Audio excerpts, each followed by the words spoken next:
Hola, hoy les quiero hablar acerca de lo que ha sido la evolución de la reanimación del paciente con shock séptico a lo largo de la historia, desde aquellos inicios en el 2001 en que Manuel Rivers, médico emergentólogo estadounidense, publicó su más reconocido trabajo acerca de la terapia dirigida por objetivos en el paciente con sepsis severa y shock séptico. Sí, hoy vamos a hablar acerca del legado de Manuel Rivers en el paciente séptico.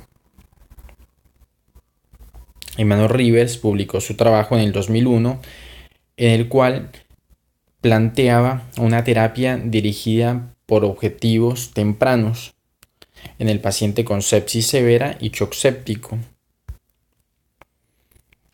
¿Qué pacientes incluyó Rivers? Incluyó pacientes que tengan criterios de SIRS asociados a una presión arterial sistólica menor de 90 milímetros de mercurio y un lactato sérico mayor a 4. Esos pacientes se incluyeron en su trabajo. Fueron 263 en total, 133 se randomizaron al grupo de terapia estándar, en el cual el objetivo era tener una PVC, una presión venosa central entre 8 y 12, una presión arterial media mayor a 65 y un ritmo diurético mayor a 0.5 mililitros por kilo hora. Y la terapia dirigida por objetivos, que eran unos objetivos específicos a cumplirse en las 6 primeras horas del ingreso de estos pacientes a la emergencia. Estos pacientes, él fue más invasivo.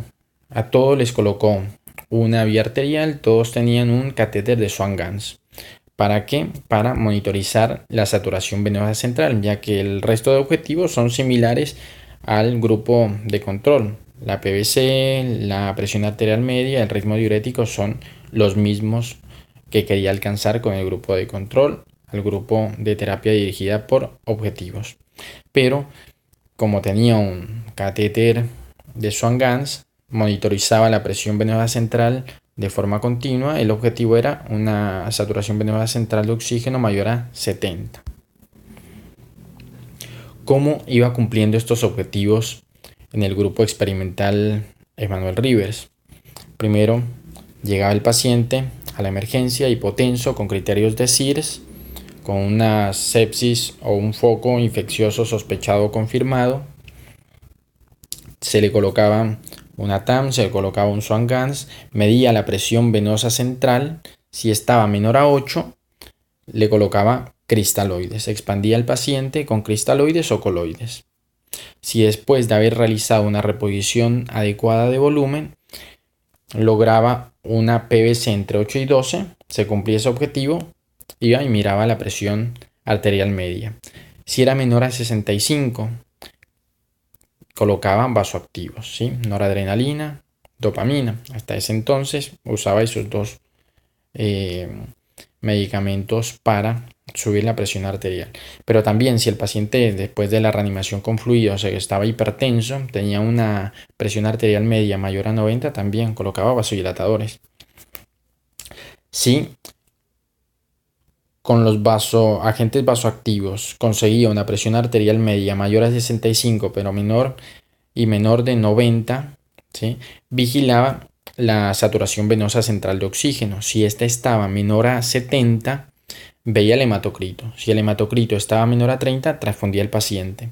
Si después de que el paciente tenga un hematocrito mayor a 30, o si el paciente ya tenía un hematocrito mayor a 30, colocaba agentes inotrópicos, principalmente dobutamina. Si con todo esto se cumplían todos los objetivos, una PVC entre 8 y 12, una presión arterial media mayor de 65 y menor de 90, saturación venosa central de oxígeno mayor a 70, este paciente había cumplido de una forma exitosa la reanimación en las primeras 6 horas. Posterior a eso ingresaba a la unidad de cuidados intensivos. ¿Cuáles fueron los resultados de Rivers? En la terapia estándar, la mortalidad fue de 46.5% y en la terapia guiada por objetivos fue de 30.5%.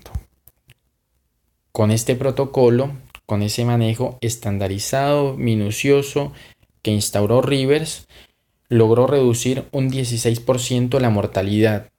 Un estudio que por lograr esta reducción en la mortalidad tuvo tanto impacto a nivel mundial, ¿sí? Ya que a pesar de que Rivers realizó el estudio en un único hospital con un N bajo de pacientes, tuvo toda la trascendencia a nivel mundial.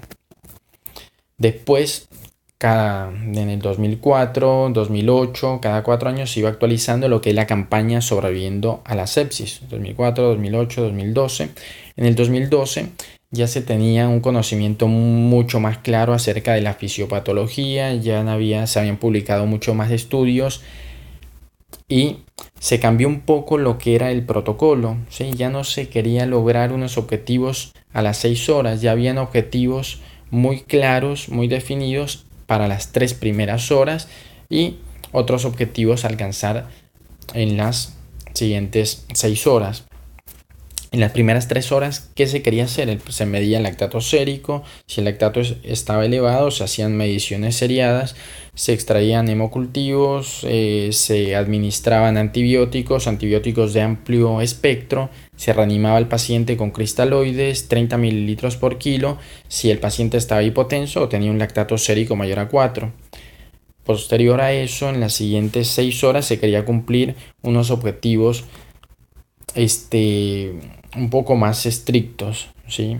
Que eran si el paciente persistía hipotenso o tenía un lactato sérico mayor a 4, a pesar de tener una reanimación con líquidos, se colocaban vasoactivos, vasopresores.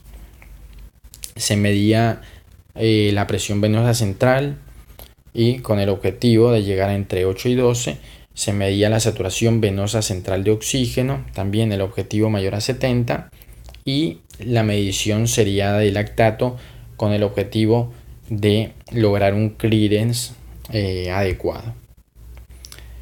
Surgieron algunos detractores acerca del protocolo de Rivers porque ¿qué se habían visto hasta ahora? Que reanimar al paciente de una forma temprana, cumpliendo ciertos objetivos, a ese paciente le iba mejor.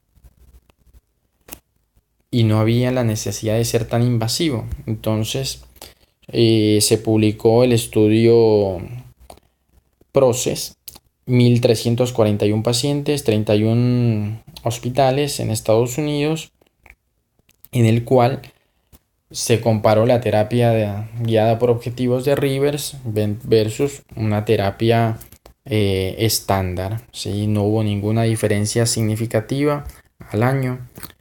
Se publicó el estudio ARISE, 1.600 pacientes, 51 hospitales en 5 países, terapia estándar versus la terapia dirigida por objetivos, según Rivers, tampoco demostró una diferencia en la mortalidad.